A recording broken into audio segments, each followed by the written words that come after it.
Hi, I'm Clarke from Craftsuprint.com with another episode of Cup TV. And today I thought I'd show you my new Sleeps Till Santa Postbox cards. A lovely design that stand up all by themselves, and it's like an advent calendar. You've got a little wheel inside, and you want this little box at the top. When you turn the wheel, oops, let go of it there, you can put up the right number of days till Christmas. It's fantastic. I've added glitter and a little pom-pom to this one. They come with their own little matching gift tag and a matching envelope too, which is decorated front and back. And you've got decoration on the back of the card too. I'll just move these to one side and show you how to make it. There's 6 sheets in the kit, 2 sheets to make the envelope, which I haven't printed out here. But here we've got the wheel. We've got some greetings and a gift tag. Then we've got the card back. We've got the card front and some more greetings. And we've got the card front cover with the postbox on it and some decoupage too. If I just show you, before you cut out, you need to score the lines on the card back and the card front and the gift tag, I think, as well. And as normal with my designs, you've got registration marks to the side showing you exactly where to do that.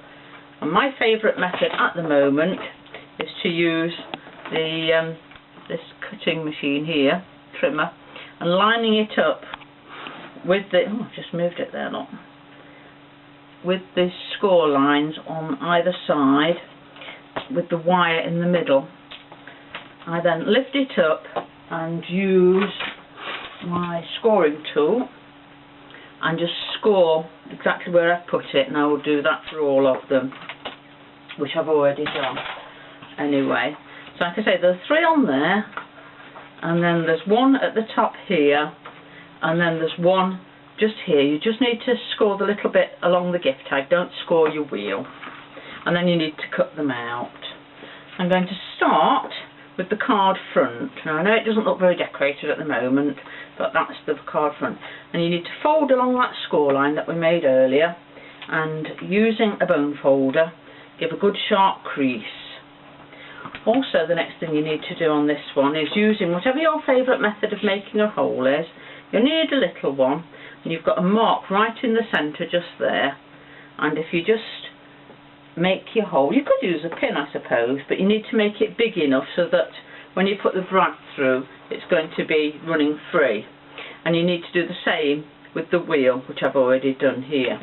And the next thing you need to do is put the 2 together, and taking a small brad, and here I'm hoping it's not going to jump all over the place, is to pop it through the hole in the card front,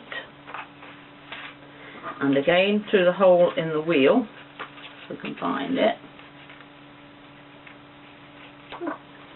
Well, it's there somewhere, isn't it? Maybe if I hold it up. No. If I put the 2 together, maybe we'll be able to see what I'm doing, won't I? There, I've lined the holes up now. Put it through the middle, and then I'm just going to open it out.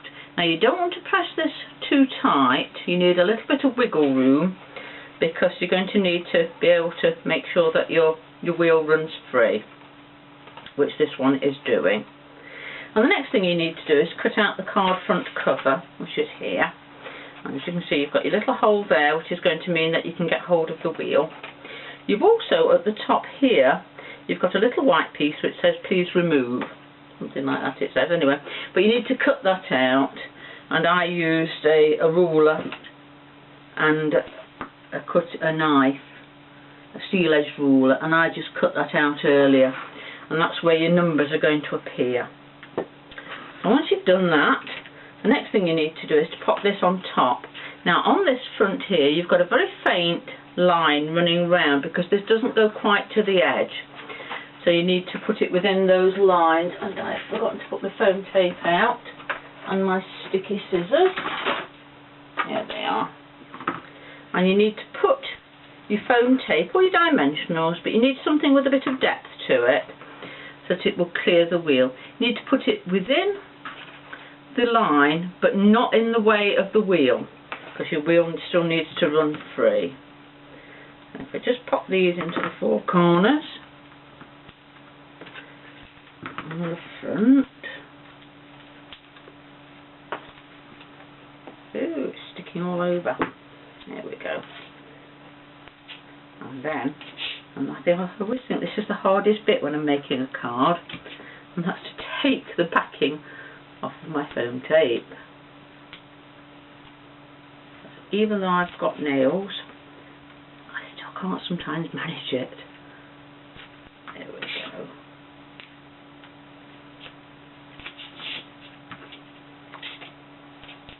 And the last one.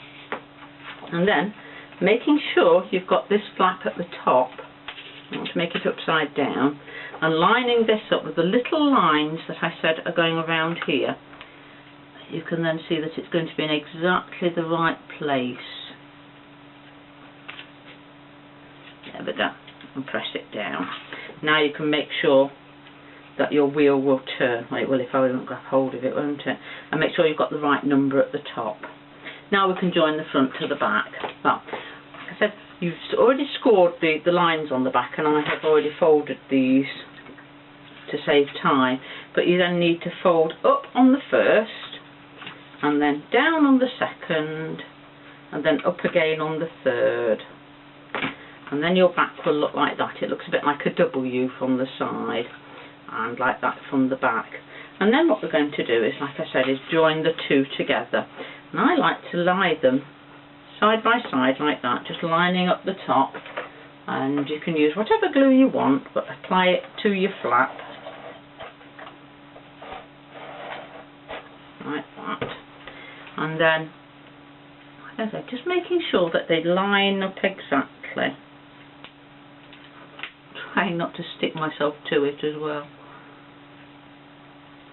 And then just push this flap over, and it's in exactly the right place then. And then press down, make sure it's fully adhered. And there's your front and back together. And then all you're going to do is fold in this here, so your front will come down and be in the right place. But obviously this little glue flap down here also needs something to glue it in place. So again, I'm going to use my sticky tape butter on a thingy, and making sure it stays in the right place, just fold this down. That makes sure that your card will then lie flat in the envelope as well. So when you stand it up, there we go, and your wheel will turn. Now you could finish it there like that if you wanted to, but like I say, there's decoupage on the sheets as well. So we'll add the decoupage, and I like to use silicone glue for mine. So I've cut out the decoupage there and there, and because I know exactly where that's going to go on the front of my card, I like to add my silicone directly to the card front. So I'm going to pop, this one's white but it dries clear. I'm going to add just a few blobs to the card front, and just a tiny blob to his hat. We don't want that wandering everywhere, do we? And then place that in the right place. Oops, it moved about a bit. There we go. I like silicone because you can move it to exactly where you want it. And then I'm going to add the presents as well.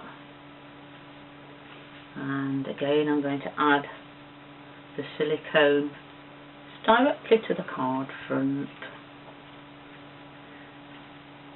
There we go. Put that down before I get in a right old mess with it.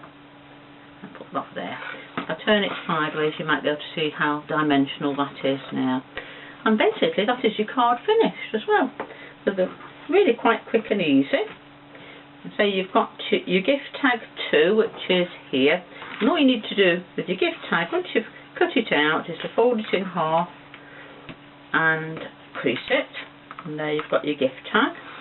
And then they all come with their own matching envelope too.